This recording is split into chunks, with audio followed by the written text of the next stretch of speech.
But I'm very excited to announce that we do have a masterclass tour, not just one masterclass, an entire tour around the whole country. And it's called the Everything is Marketing Masterclass Tour. Our first one is happening on the 16th of March. And I am so excited and nervous at the same time. Come let me teach you a lesson. Come let me teach you a lesson. Lebo Lion with the tweets. Follow me back to my nest. Lebo Lion with the podcast. Teach you lesson cause I got class. Lebo Lion with the impact. You be lying, that's a real fact. Come let me teach you a lesson. Come let me teach you a lesson. Lebo Lion with the tweets. Follow me back to my nest. Welcome to the Lebo Lion Show, where we talk all things marketing, business, brand building, mindset, and sometimes pop culture. Guys, I am so excited to be here with you this year in 2024. If you are still alive, if you're still breathing in this year, then you have achieved a lot, because 2023 was a wild time.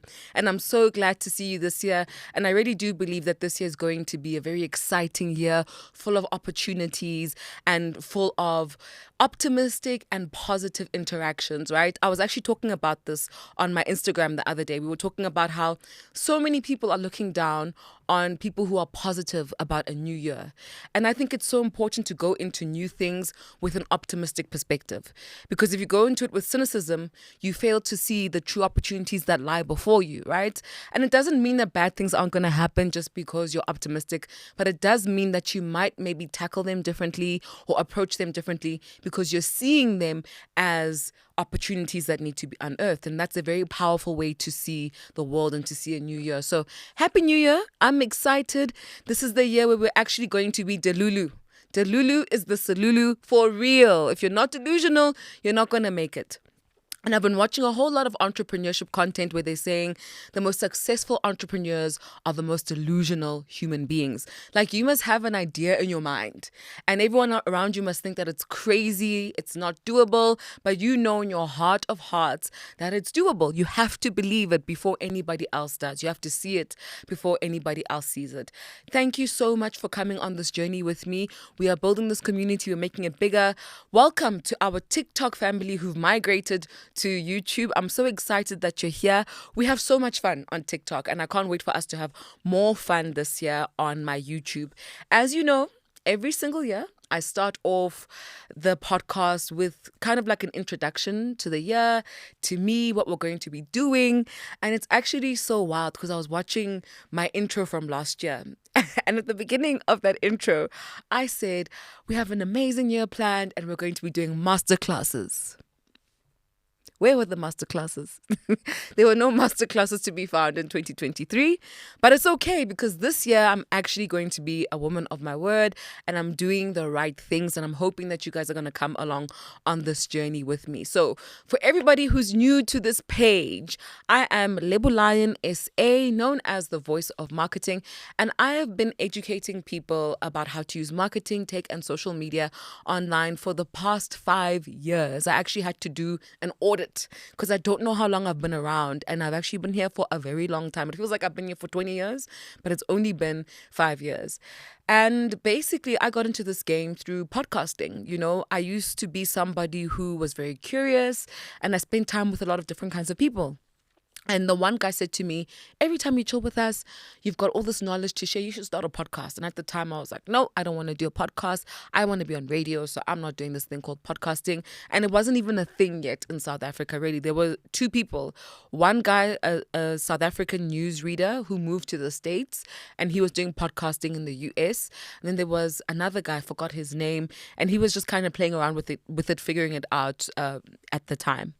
And somehow I had a tech company. The tech company didn't work out, but we made some money with it. So we all left with a bit of money. And I went to the Cannes Film Festival. I went to Cannes Lions. I went to all these things in Cannes. I had a bit of money. So I put the money together and I traveled over there. One day I was in my hotel room. I didn't have anything to do. I didn't have parties that I was invited to. So I just took up my phone. And I opened my voice notes app and I started recording a podcast. I swear to you, that's how I started. And I just posted it on, SoundCloud? I posted it on SoundCloud. And literally from the first episode, we were getting listeners. And this was a really wild thing to me at the time because I didn't know anything about podcasting and it wasn't very popular in South Africa. So to me, it just felt like, let's take a chance because who cares and who knows anyway. If I fail, no one will know. If I succeed, okay, that's nice. I wasn't even doing it for money at the time. I was just doing it because I needed something to do. Fast forward 5 years later, I've worked with publishers. I've published my own book. I have spoken at many different corporates. I facilitate training sessions. People literally will book me to help them build their personal brands.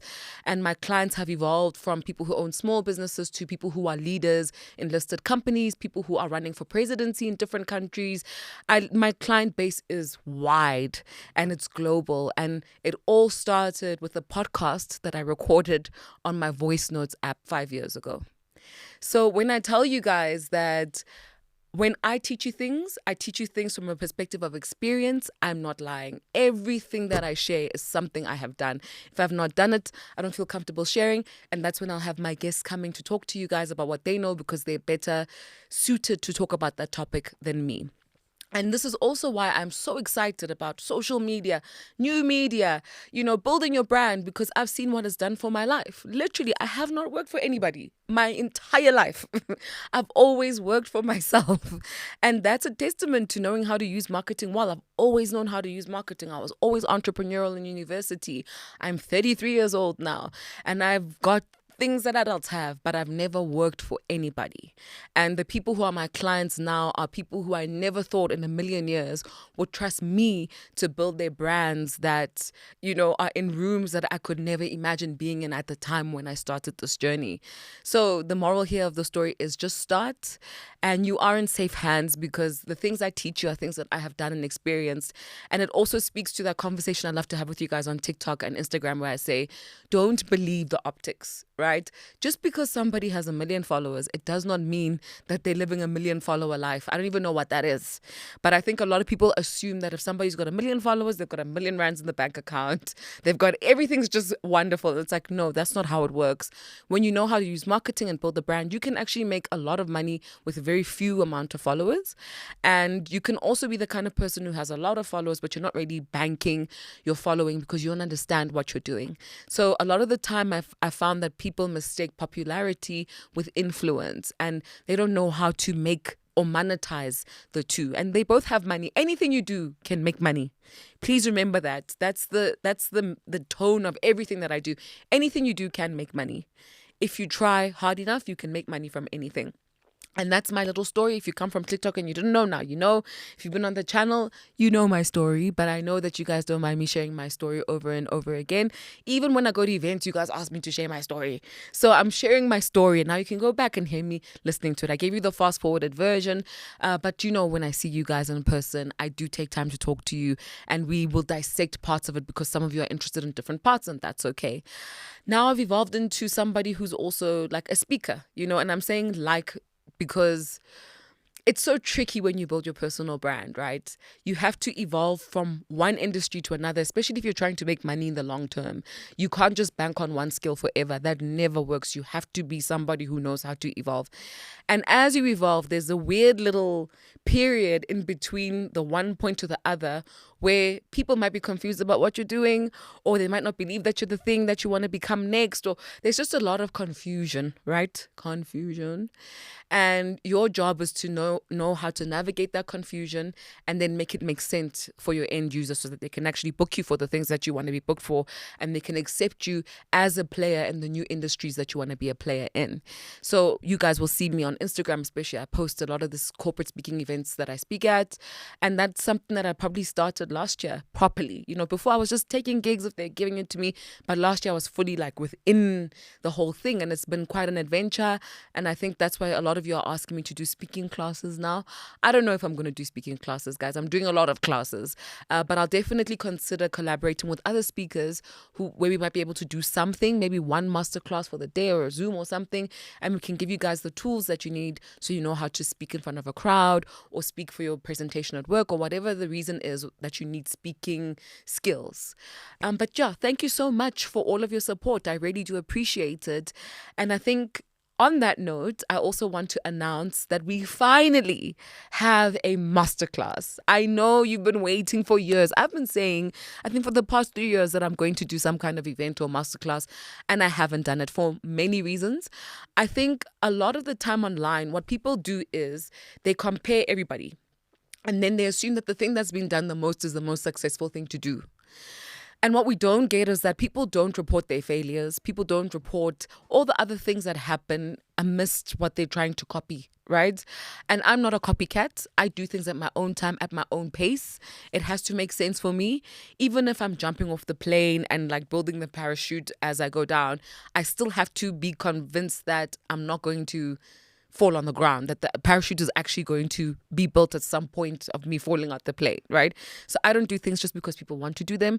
I do things because I feel like I'm ready to do them, or I want to do them, or it makes sense at the time, or something has to come together for me to want to do something. So I know online people make events seem like this crazy great thing, and if you have an event you're doing something real, but I think that comes from a mentality of not understanding how the online space works and not understanding what monetization looks like, because events are only one stream of monetization and brand building. They're not the entire stream, and if events were the entire stream, I would have nothing because I haven't done events. I'm only starting this year, but I literally invested in the other ones. And there was a study, I think it was Hootsuite. They published a report about personal branding, and they were saying that the biggest way to build your personal brand in 2023 and going into 2024 is public speaking engagements and podcasting.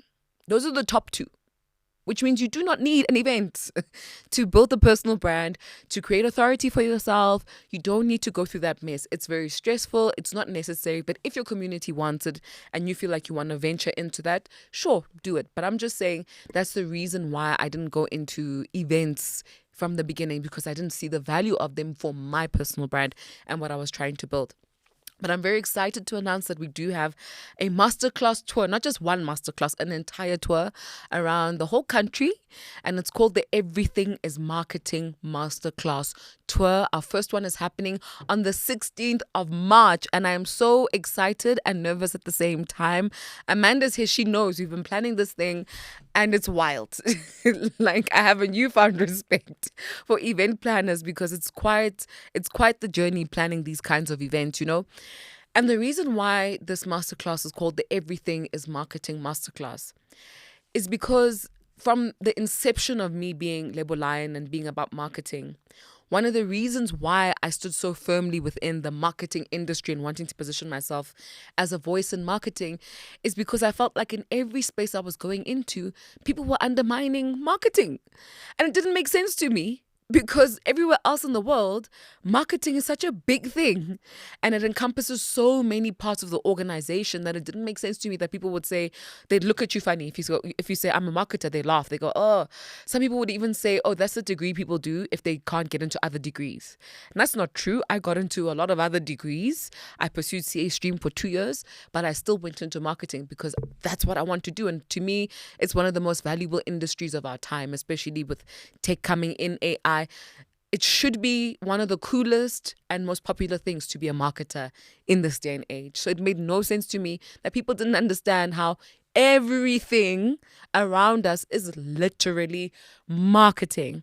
I'll give you one very, very basic example. This is very basic. But when you look at a packet of Omo dishwashing powder, for example, a lot of people think that the white stuff is the dishwashing powder. But it's not. The white stuff is literally fluff. The blue little granules that you see, that's the stuff that washes your clothes or your dishes or whatever you use Omo dishwashing powder. Did I say dishwashing powder? No. The Omo washing powder. Do they have a dishwashing powder? Well, there we go. My bad. So when you look at the bag of Omo washing powder, right, you've got the white stuff and you've got the blue little specks. The white stuff is literally just fluff, and the blue specks are the things that actually wash your clothes. And you don't need a lot of those specks to wash your clothes. But as marketers were testing these things in the market, they realized that people don't feel like they're getting value in dish powder. Was it? In washing powder. Okay, I don't know what's happening with me today and washing powder, but consumers don't feel like they're getting value in washing powder if they get a small pack. So to them, the value is a big pack. But that fluff is literally to make you, as the consumer, feel good about your purchase. It is not about actually giving you more soap. There isn't any more soap in that than there would be in a packet this big. That's all you would need to get real dish. Oh my God. That's all you would need to get washing powder. I can't believe I keep getting this washing powder thing wrong. To wash your clothes. So everything around you is marketing, from the way shops are designed to the way that the routes that your bus takes, if you take a bus or the Gao train or whatever you do. Every single little thing you see has been designed by marketers, because we understand how human beings see the world, how they derive value, and we match that with how organizations want to make money.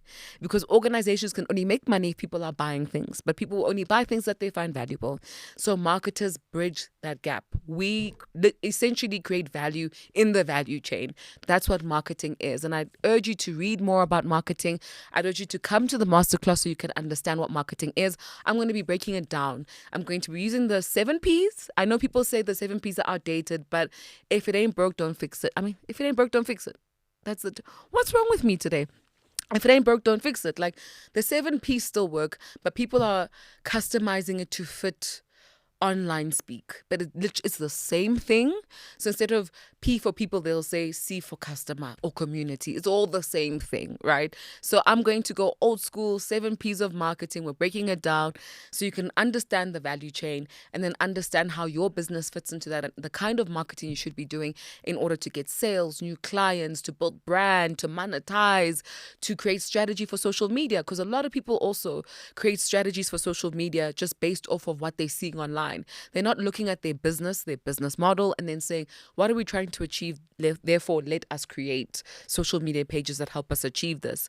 And that's why so many people will chase numbers without understanding that maybe your product is not a numbers-based product. It's not a popularity product.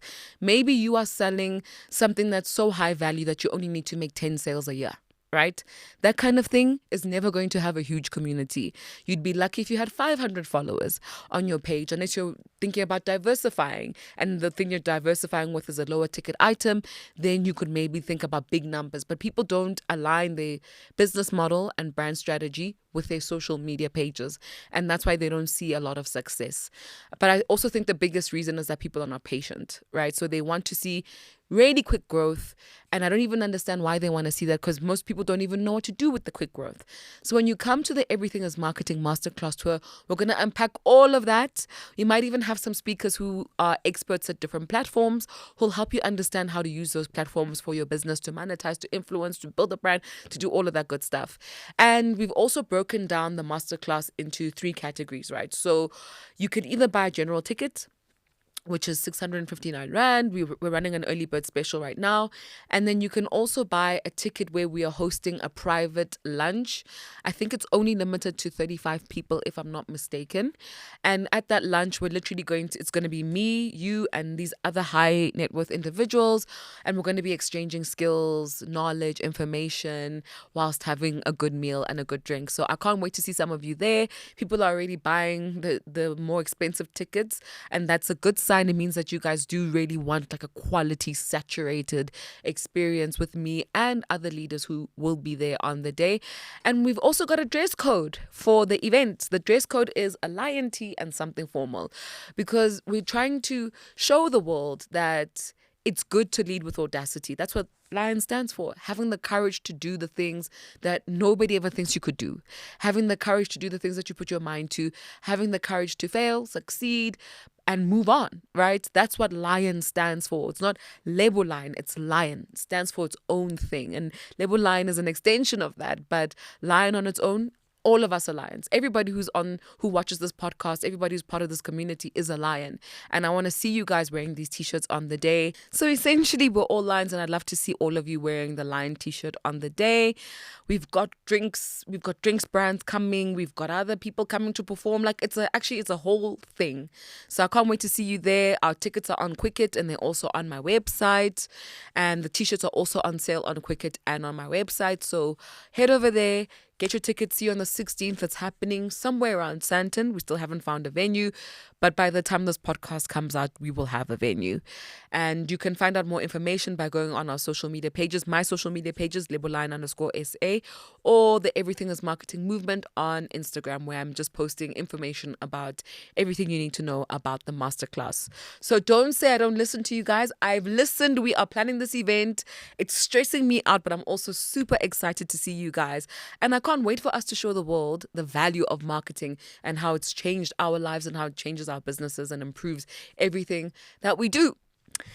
And traditionally, the way we've been doing our first episodes for the past year now, I'm making it a tradition, is that I'll ask the crew to ask me questions, right? Because I know you guys come into the year with curiosity. Sometimes I say things and you're like, what is she saying? And you want to ask me questions. And I think the crew are really great at mirroring the audience for me. So we're going to have a Q&A session now with the crew, and they're going to ask me questions, whatever's on their mind. But if you've also got questions, ask me in the comment section below, and I will answer those questions in our next episode, or maybe even on TikTok or Instagram, depending on what the question is.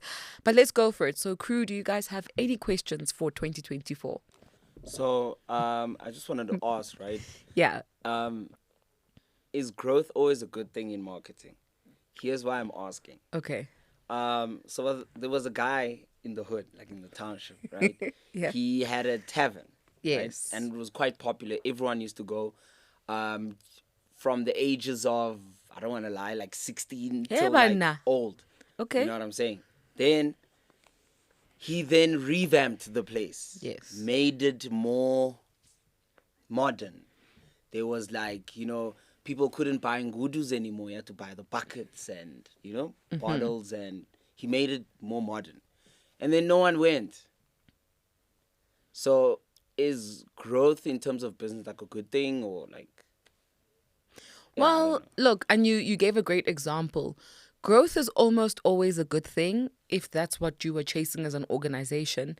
However, some people don't know the direction they should take where growth is concerned. So what they do is they grow based on a vision that they have and not based on the trends they're seeing in their business and what their customer and the community that they serve wants at the time. Right? So like you said, people were happy. They go all the time. They buy ngudus. It's in the hood. They clearly love that chilled vibe that tavern has, right? But they're not the market for something a bit higher end. So for him to go in that direction means that he has to find new customers, because the people in that environment are not the customers for that kind of aesthetic and that kind of offering, right? So he basically transformed his Mizi's Shabin to a Konka. Right? And the Konka market is never really the people who live in Soweto. It's people outside of Soweto. It's more of a destination party spot than it is for the locals. So I think a lot of people, when they grow, they're not considering their audience. They just considering trends and what they want, not necessarily the business trends and what their audience and community want. And that it happens a lot with everything, right? And that's why I was talking about aesthetics as well, that people chase aesthetics. They don't even know what anything means. They want more numbers, but they don't know why, And that's why people will assume, more followers equals more money. No, not all the time, A nicer looking place doesn't mean you'll have more customers. It doesn't work like that. It's not that straightforward. It really is a process of understanding your target market, understanding your business model, the environment that you're operating, all the P's, the 7 P's of marketing, essentially. Once you create that for yourself and you slot your business in those things, you'll know how to grow. Do you think to be a successful marketer, do you need to... Must you be a person that has feelings? Why that question? Why feelings? You guys are dog. We're dog. Must you have feelings to be a successful marketer? I think marketers are some of the most emotional people you'll meet, right? And when I say emotional, I don't mean we cry and we're soft. I just think you have to put a lot of feeling into what you do, because marketing is essentially centered around people. And whether you love people or hate them, that's still an extreme emotion. And I think we lean into that in order to make our strategies happen. I think a lot of people who are marketers shouldn't be.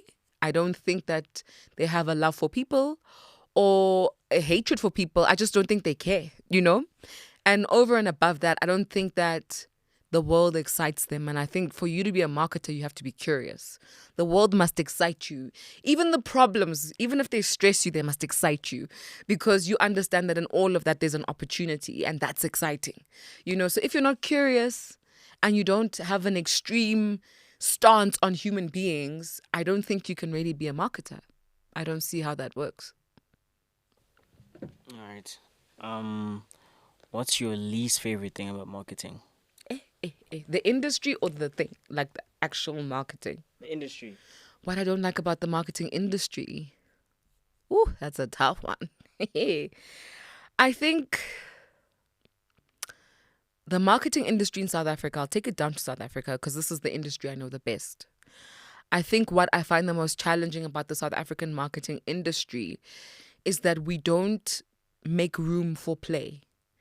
And play is very important. When I say play, I mean experimenting, testing new things, trying new things. It seems like a lot of businesses are just ROI orientated, return on investment. They just want to see, KPIs being met, and that's about it. But they're not making time for marketers to play and test things out. We know AI is coming, right? It's already here, actually. So many agencies around the world are already using AI to do a lot of things.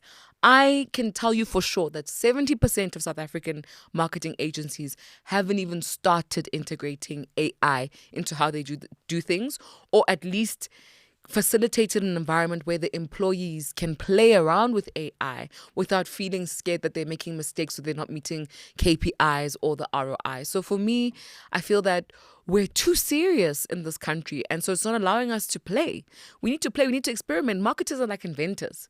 We don't come up with our best ideas from sitting at a desk. We come up with our best ideas from experience, from using things, from understanding, from interacting and connecting with people. So if an organization doesn't have that, the marketing can't be that good either. I was looking at some trend report about social media and how agencies are valuing social media in 2024. And one of the things that came up was that a lot of companies are feeling like they're not getting the right ROI from their social media activities, especially from influencer marketing. But then somebody else said, but how would you know if what you're measuring is correct if your campaigns aren't the right kind of campaigns to see if you really understand social media, right? So we're creating campaigns. We don't even know if the campaign is the right fit for what we're actually doing. And then we're measuring that campaign as a reflection of the efficiency and effectiveness of social media and influencer marketing, which is completely incorrect, right? So I think we would avoid a lot of those kinds of mistakes if we played a bit more and there wasn't so much emphasis on immediate results, because I don't think marketing is an immediate results thing. I think it's a long-term results game. Sales is immediate results. Marketing is not. Do you think marketing is more beneficial to new age media or traditional media, which is like That's interesting. television and the old newspaper or whatever the case may be? Do I think that marketing is more beneficial to new age media or traditional media? I think marketing is beneficial for everything. For real. That's why I say everything is marketing. The thing about marketing is that it's not like I'm trying to think of something that is very industry specific, or, marketing is not industry specific. Marketing is for all industries. It's a process. It's the process of adding value. It's not necessarily a thing, right? So you do marketing for all industries because it helps to optimize the efficiency, effectiveness, and the results that come from that industry. So marketing is great for traditional media and new media. It's just that you obviously have to do it differently for the different media platforms, but it's valuable for all industries. Okay, cool. So how can one collaborate or sponsor the masterclass? Thank you. That's a great question. I'm so happy about that question.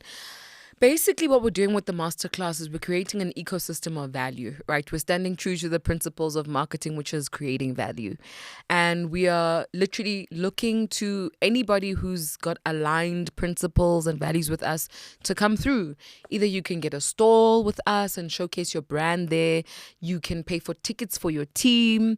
And you can also email us so we can design something that fits your organizational needs. But we would love to see organizations there collaborating with with us, engaging with the community, and really standing true and firm to the idea that education really does move the needle, and that understanding marketing, social media, and technology is probably one of the best ways you can equip yourself for the future. So if you would love to collaborate with us, all you have to do is email us at info@lebolion.com or events@lebolion.com, and we'll be in touch with you. So are you seeing anyone this year? I see many people every time I leave the house. I see. You understand exactly what I'm asking. Am I seeing anybody this year? No, because I still stand firm that Mjolo is rough and we must all stay far away from it, make our money, and find happiness. What did they do to me? Nothing really. It's just, I know you guys are going to say, oh, she chuckled, she's lying. No, I mean, we've all been through things. Let's not lie about this. But I just also think that focusing on your money and your happiness is really underrated. Like, once you focus on those things, I believe that the right people will come to you and you will connect with the right people. But if you're always chasing Jolo, it's just going to run away from you. So I'm very happy just to be focusing on myself, finding new ways to make myself happy, knowing myself. Oh my goodness, you just reminded me of, of those videos that were trending at the end of last year of the Miss XO and that other lady who were crying because they wanted to find husbands and love and they don't have it. Do you remember those videos? Those videos are so concerning. So I did a whole TikTok thing about it because it was so, like, it was viral. People were talking about it. It was quite a thing. And basically these girls were crying because they were saying they've been waiting for so long to find the loves of their lives. They see people getting married. They see people in relationships and they're really, envious of that. And when is their time coming? And a lot of people had a lot to say about it. And just to chime in my 2 cents is that, when I looked at those 2 videos, both of the ladies are young, late 20s. They seem to have careers that they invested in, right? And I don't think they've reached the pinnacle of what they could achieve in their lives. I'm not saying they're not successful, but I'm saying there's always room for them to do more, like there is for all of us. And I wish that we could start creating content and having narratives in society that encourage women to fill their lives with themselves. Because we haven't been taught that. We've been taught to aspire for marriage, relationships, all of these things that aren't necessarily me based, right? And I think that because of that, we as women we're not able to create meaningful friendships and relationships with each other because it's kind of slightly transactional in a way. If your expectation is marriage at the end or whatever, I think it's a little bit tricky to form a true connection with somebody if those are the expectations you have of them. And I'd wish we could teach more women to just focus on yourself, learn who you are, have boundaries, have standards. Once you have standards, you don't want to date 90% of the people who are out there because they're just not it. Like, you're just like, actually, no, I don't like this person. Or, yeah, they're nice, but this is not for me. Like, once you have standards, the world changes and you're not in a rush to date anybody or be friends with anybody or work for anybody. You're so selective with your time and your presence and your energy. And I wish that for more women. I'm not saying it's bad to want a partner. I'm saying you shouldn't want a partner to fill the gaps in your life. There should be an addition, not the person who fixes your life or, because you should be happy without them. They should just be adding. That's what I believe. So, in Lebo, what are you looking for in a man? Yeah, man. What am I looking for in a man? Yeah. Oh, jeez. Because I'm not even thinking about men. I'm not really. Let's do it this way. I don't know. Let's do it this way. Okay. Right? Number 1.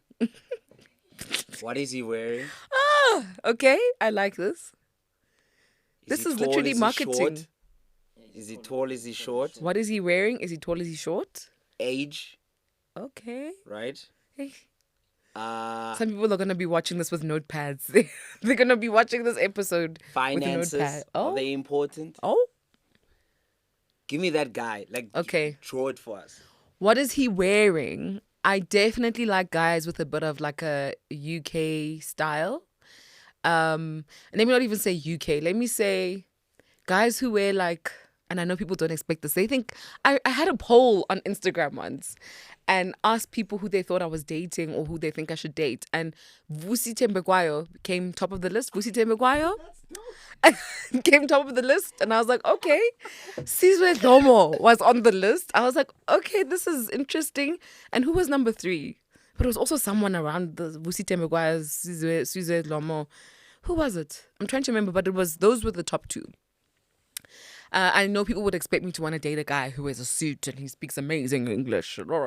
And those guys are very nice. They're attractive. They are what they are. But I think I prefer people who have a massive creative side to them. So even if you are a CA or a doctor, there must be something very creative and artistic about you, because that's where I like to reside when I'm resting and doing my own thing. So I like people who have very good street style. You know, like if you know how to wear a good T-shirt and jeans very well, I find that very attractive. A suit is nice. If you go to work and you wear a suit, that's nice. But it's not like doctors wear suits to work, right? So it doesn't mean that just because you're wearing a suit, you're the highest earner or anything. It's nice, but it's not a must. And I don't mind if he works in a formal environment like a bank, or if he works at like Facebook. You know, to me that doesn't matter. It's more about what he's doing there that matters to me. What about the Ginza? What's a ginza? Gangster. Oh, no.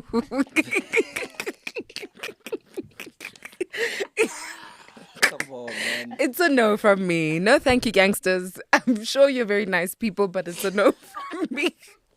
I could never do that. Earning, he has to earn quite a bit. I won't go into the numbers because that will trend. But he has to earn quite a bit of money because that matters to me. And I think a man takes care of the household. That's just my perspective. It's not the rule. It's what I want. He's definitely tall because SMS is a real thing. Short man syndrome.